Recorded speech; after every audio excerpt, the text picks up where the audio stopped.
Mga idol, nagpuputol tayo ng dulo ng mais na dahon. Tapos habang nagpuputol ako ng dahon, naalala ko yung post ng ka-farmers natin sa Facebook na kambal yung mais, dalawa, magkadikit. Kaya sinubukan ko maghanap kung meron kami dito. May nakita ako, meron nga, ayun. Pero ito, nabansot. Gawa ng hindi agad to inulan. Ito, dalawa. Maliit lang yung isa. Naisip ko totoo palang may ganun. Isa lang yung ano niya.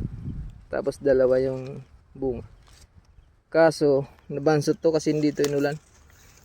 Tapos, ang malupit, may nakita pa akong tatluhan. Pwede ni pala yun. Kung may twins, may triplets din. Ito.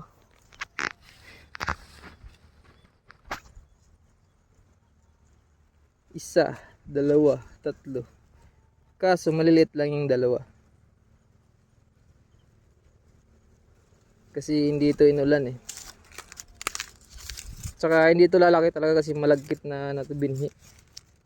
Yung nilalaga, masarap ilaga. Hindi siya katulad ng yellow corn na malalaki.